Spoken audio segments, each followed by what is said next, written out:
तो आज हम एक खास किताब के बारे में मिली जानकारी पर बात कर रहे हैं। इसका नाम है मन ही सब कुछ है, एक शक्तिशाली सोच। हमारे पास इसके कुछ हिस्से हैं और आज हम कोशिश करेंगे इसके मेन आइडिया को समझने की। इसमें एक बड़ा ही मतलब दिलचस्प दावा है कि हमारे विचार वही असल में हमारी रियलिटी बनाते हैं। सुनने में तो बड़ा सिंपल लगता है ना? हाँ, सिंपल है पर गहरा भी। हाँ वही। तो इसके मायने क्या है असल में? चलिए इस पर थोड़ी गहराई से बात करते हैं।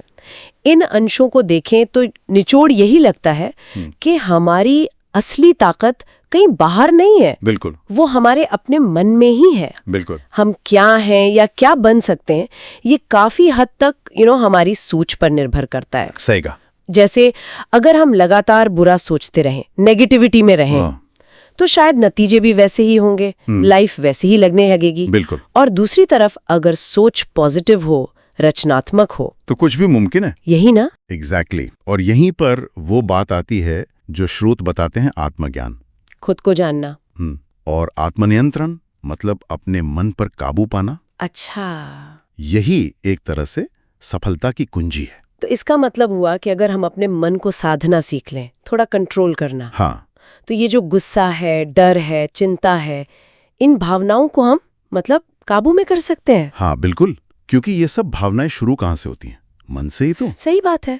मन में ही पैदा होती है ना, तो ये सिर्फ विल पावर की बात नहीं है। अच्छा, ये एक तरह का अभ्यास है, प्रैक्टिस। हाँ, और मुझे वो मिसाल बड़ी अच्छी लगी जो स्रोत में दी गई है। कौन सी? वो बगीचे वाली, कि हमारा दिमाग एक बगीचे जैसा है। हाँ हाँ, वो बहुत अच्छी उपमा है। हम इसमें जो बीज बोएंगे वही तो उगेगा। बिल्कुल। अगर हम नेगेटिव विचारों को पालते रहेंगे तो वही फैलेंगे, खरपतवार की तरह। सही कहा, जंगली घास। हाँ, इसीलिए कहा गया है कि इन बुरे विचारों को हटाकर अच्छे फायदेमंद विचारों के पौधे लगाने चाहिए। और इसमें रोज मेहनत लगती है, जैसे बगीचे में लगती है। रोज की देखभाल। हाँ, और देखिए ये बगीचे वाली बात सीधे जुड़ती है मन पर काबू रखने से। अच्छा, कैसे? जैसे एक माली अपने बगीचे की देखभाल करता है, खरपतवार निकालता है, पानी देता है, वैसे ही हमें अपने विचारों की देखभाल करनी होगी। कौन से विचार रखने हैं, कौन से निकालने हैं। समझ गई। और स्रोत ये भी बताते हैं कि ये किताब इतनी अहम क्यों मानी जा रही है। हाँ, क्योंकि ये सिर्फ फिलॉसफी नहीं है, सिर्फ बातें नहीं है। ओके। ये जीवन में बदलाव लाने और सोच को बेहतर बनाने के लिए एक प्रैक्टिकल गाइड जैसी है। अच्छा, तो ये सिर्फ गहरे विचार ही नहीं देती बल्कि उन्हें अमल में लाने का तरीका भी सुझाती है। हाँ, ऐसा लगता है स्रोत यही इशारा कर रहे हैं। ये तो बढ़िया है। और इसकी एक और खासियत है, ये छोटी है। अच्छा, भाषा बहुत आसान है, हाँ, पर इसके अंदर जो बातें हैं वो बहुत गहरी हैं, लाइफ चेंजिंग हो सकते हैं। कहा गया है कि इसे एक दिन में भी पढ़ा जा सकता है। अरे वाह, ये तो आजकल की तेज जिंदगी में बहुत मायने रखता है। बिल्कुल। हाँ। और किसी के पास मोटी मोटी किताबें पढ़ने का वक्त नहीं होता। सही बात है। तो ये दिखाता है कि गहरे ज्ञान के लिए हमेशा भारी भरकम किताबों की जरूरत नहीं। नहीं, बिल्कुल नहीं। तो यानी ये उन लोगों के लिए बहुत अच्छी हो सकती है जो अपनी सोच पर काम करना चाहते हैं, हाँ, पर शायद ज्यादा समय नहीं निकाल पाते। हाँ बिल्कुल, जो एक शुरुआत करना चाहते हैं उनके लिए शायद ये परफेक्ट हो। हाँ। और स्रोत एक और बात पर जोर देते हैं। क्या?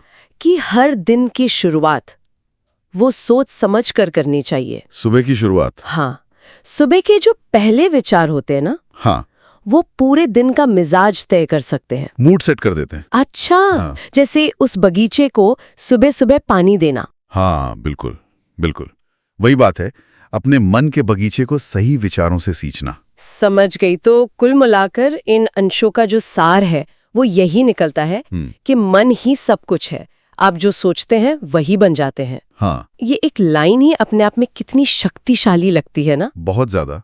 और इसी से जुड़ा एक विचार है जो सोचने लायक है, मुझे लगता है। बताइए। हम सब बड़ी बड़ी बातें करते हैं, पॉजिटिव सोचो, बड़े लक्ष्य रखो, ये सब ठीक है। हाँ, लेकिन हमारे रोजमर्रा के जो छोटे छोटे बिल्कुल मामूली लगने वाले विचार हैं, जैसे ट्रैफिक जैम में गुस्सा आ जाना, या किसी की छोटी सी बात पर बुरा मान जाना, या किसी सहकर्मी से जलन होना, हाँ, ये तो होता है। ये छोटे छोटे नेगेटिव विचार, ये हमारे उस मन रूपी बगीचे पर कैसे असर डालते हैं? अच्छा, क्या हम इन छोटी छोटी घासों को नजरअंदाज तो नहीं कर रहे? ये भी तो जगह घेर रही है ना। वाह, ये वाकई सोचने वाली बात है। मतलब सिर्फ बड़े पॉजिटिव विचारों पर फोकस करना काफी नहीं है। शायद नहीं, शायद रोज की छोटी छोटी सफाई भी जरूरी है। वाकई। सोच की शक्ति और उसका हमारे जीवन पर असर, ये कितना गहरा और लगातार चलने वाला विषय है।